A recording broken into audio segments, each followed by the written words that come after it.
नमस्कार दोस्तों, Krishna biological platform में आपका एक बार फिर से स्वागत है। पिछले लेक्चर में हमने आपको स्वपरागण के लाभ तथा पर परागण के लाभ के विषय में बताया एवं उनके हानि के विषय में भी बताया। आज के लेक्चर में कृत्रिम परागण के विषय में चर्चा करेंगे। कृत्रिम परागण की प्रक्रिया को समझने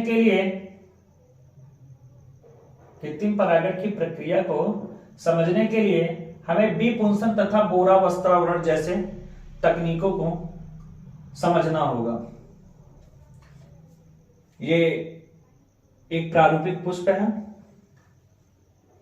जब द्विलिंगी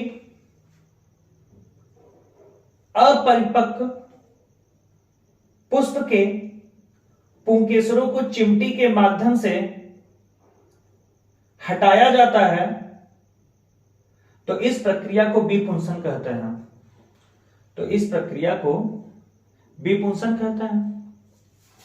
बीपुंसन के पश्चात प्राप्त पुष्प को बीपुंसित पुष्प कहते हैं। बीपुंसित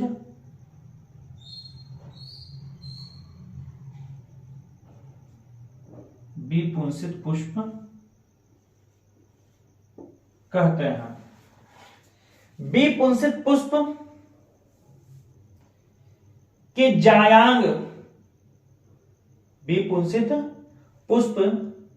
जायांग को पतले छिद्र युक्त पॉलीथीन के द्वारा ढक दिया जाता है। यह प्रक्रिया बोरा वस्त्रावरण कहलाता है। बोरा वस्त्रावरण की प्रक्रिया में जिस पतले महीन छिद्र युक्त पॉलीथीन का प्रयोग करते हैं, उस छिद्र युक्त पॉलीथीन में से केवल वायु अंदर प्रवेश कर पाता, न कि पराग कण। इस तरीके से बीपुंसित पुष्प का बोरा वस्त्रावरण इसलिए करते हैं ताकि अनैच्छिक लक्षणों के परागकण बीपुंसित पुष्प के जायांग का परागण न कर सके। अर्थात बीपुंसन और बोरा वस्त्रावरण जैसे तकनीकों का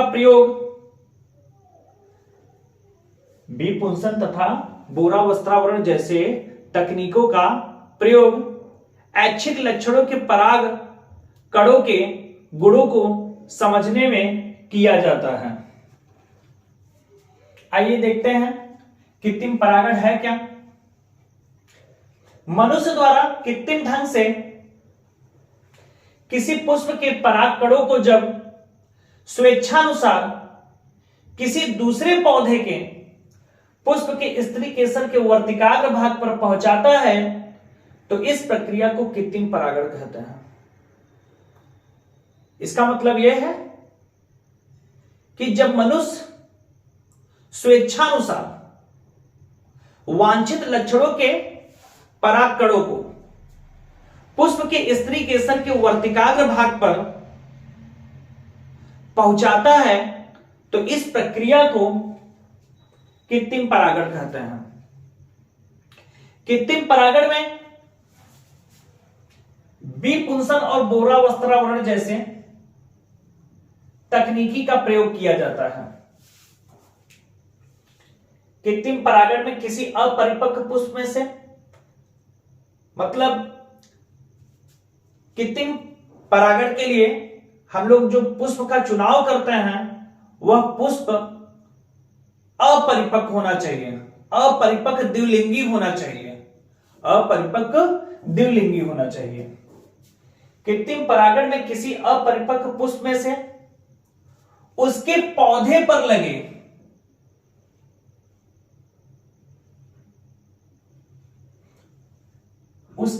पर लगे रहते हुए ही चिमटी द्वारा समस्त पुंकेसर निकाल दिया जाता है।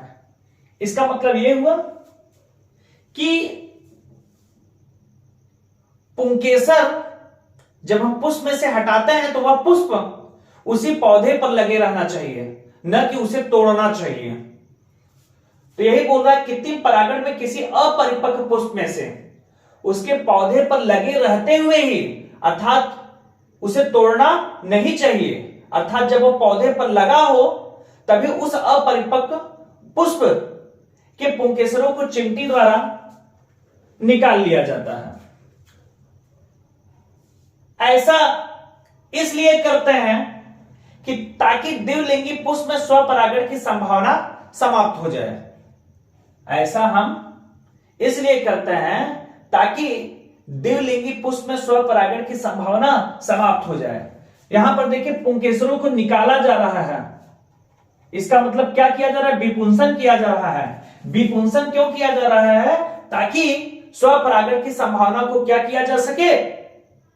समाप्त किया जा सके, ताकि स्वपरागण की प्रक्रिया समाप्त किया जा सके। विपुंसित पुष्प को, मतलब विपुंसन जब पुंकेसर को हटा दिए तो पुंकेसरों का हटाने के पश्चात जो हमें पुष्प प्राप्त होगा उसे विपुंसित पुष्प कहेंगे। तो विपुंसित पुष्प को छिद्रित पॉलीथीन की थैली के द्वारा, विपुंसित पुष्प को छिद्रित पॉलीथीन की थैलियों के द्वारा ढक दिया जाता है। अर्थात यह प्रक्रिया क्या कहलाएगा? बोरा वस्त्रावरण। क्या कहलाएगा? बोरा वस्त्रावरण। छिद्रित पॉलीथीन इतने महीन होते हैं, ये जो छिद्रित पॉलीथीन हमने आपको बताया इतने महीन होते हैं कि इनमें से केवल बाहर से वायु प्रवेश कर सकता है, न कि परागकण। विपुंसित पुष्प का बोरा वस्त्रावरण इसलिए करते हैं ताकि अनैच्छिक लक्षणों के परागकणों द्वारा परागण न हो सके। इसका मतलब विपुंसन तथा बोरा वस्त्रावरण जैसे तकनीक का प्रयोग हम कब करेंगे? जब हमें वांछित लक्षणों के परागकणों का, जब हमें वांछित लक्षणों के परागकणों के गुणों का अध्ययन करना होता है, तो ऐसी स्थिति में हम विपुंसन तथा बोरा वस्त्रावरण का क्या करेंगे? प्रयोग करेंगे। विपुंसित पुष्प के जायांग के परिपक्व हो जाने पर, मैंने जो भाई विपुंसन जो किया था वो कैसा पुष्प लिया था? अपरिपक्व द्विलिंगी पुष्प लिया था। इसका मतलब उसके पुंकेसरों को जब हटा दिया तो उसमें क्या बचेगा? स्त्री केसर, और स्त्री केसर के समूह को क्या बोला जाता है? जायांग बोला जाता है। तो विपुंसित पुष्प के, अर्थात इसमें पुंकेसर नहीं है, ये ऐसे पुष्प की बात कर रहा है। विपुंसित पुष्प का तात्पर्य है कि उसमें पुंकेसर को हटा दिया गया है, केवल क्या है? स्त्री केसर। स्त्री केसर के समूह को जायांग कहते हैं। विपुंसित पुष्प के जायांग के परिपक्व हो जाने पर, जब विपुंसित पुष्प के जायांग परिपक्व हो जाते हैं तो उस पर ऐच्छिक लक्षणों के परागकणों को उनके वर्तिकाग्र भाग पर छिड़काव कर दिया जाता है और उसके पश्चात पुनः छिद्रयुक्त पॉलीथीन के द्वारा ढक दिया जाता है। कुछ दिनों के पश्चात, मतलब जब उसे हम पॉलीथीन के द्वारा वांछित लक्षणों के परागकणों को जब उनके स्त्री केसर के वर्तिकाग्र भाग पर छिड़काव कर देंगे, किस पर छिड़काव करेंगे? विपुंसित पुष्प के स्त्री केसर के वर्तिकाग्र भाग पर जब क्या कर देंगे? छिड़काव कर देंगे। तो छिड़काव करने के उपरांत उसे पुनः छिद्रयुक्त पॉलीथीन के द्वारा क्या कर देंगे? ढक देंगे। फिर कुछ दिनों के पश्चात जायांग से फल विकसित हो जाते हैं और फल से बीज को एकत्रित कर लिया जाता है और उन बीजों को अनुकूल मौसम में उगाकर उनके गुणों का अध्ययन किया जाता है।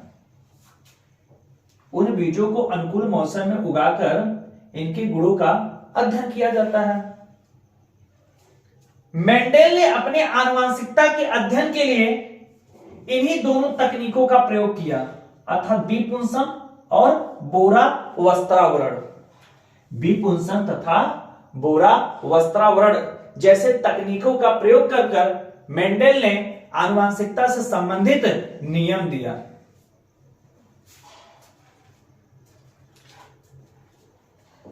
इसके बाद कृत्रिम परागण के महत्व की बात करेंगे।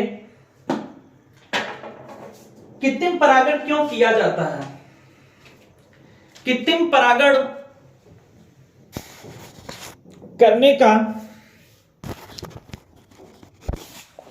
कृत्रिम परागण करने का उद्देश्य क्या है? कृत्रिम परागण द्वारा अच्छे नस्ल के बीज बनते हैं। कृत्रिम परागण द्वारा अच्छे नस्ल के बीज बनते हैं जिनसे उत्पन्न पौधे अधिक स्वस्थ एवं अधिक उत्पादन शक्ति वाले होते हैं।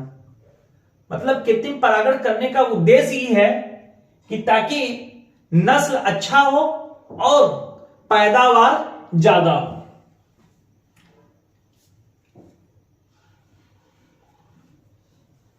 कृत्रिम परागण द्वारा उत्पन्न पौधे में कृत्रिम परागण द्वारा उत्पन्न पौधे में रोग लगने की संभावना बहुत ही कम हो जाती है।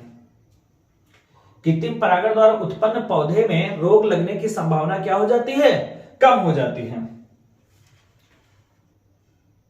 आजकल विश्व में पौधे की उन्नतशील जातियों को पैदा करने पर विशेष ध्यान दिया जा रहा है। मतलब आजकल पौधे की ऐसी ऐसी प्रजातियां डेवलप किया जा रहा है ताकि उनसे ज्यादा से ज्यादा क्या किया जा सके? पैदावारी किया जा सके। आजकल विश्व में पौधे की उन्नतशील जातियों को पैदा करने पर विशेष ध्यान दिया जा रहा है क्योंकि इन जातियों से पैदावार में वृद्धि होती है तथा साथ ही साथ रोग निरोधक क्षमता वाले बीज भी उत्पन्न होते हैं, अर्थात स्वस्थपूर्ण बीज बनते हैं। कौन से बीज? स्वस्थपूर्ण बीज बनते हैं, उसमें किसी भी प्रकार का रोग नहीं होता। हमारे देश में कृषि क्षेत्र में जो हरित क्रांति हुई है उसका बहुत कुछ श्रेय कृत्रिम परागित बीजों को ही है। पंतनगर कृषि विद्यालय पंतनगर कृषि विद्यालय द्वारा कृत्रिम परागण रीत से गेहूं, मक्का तथा आलू की नई नई जातियां तैयार की गई है। कमेंट में हमें यह बताइए कि पंतनगर कृषि विद्यालय कहां पर स्थित है। बाकी की चर्चाएं हम कल करेंगे।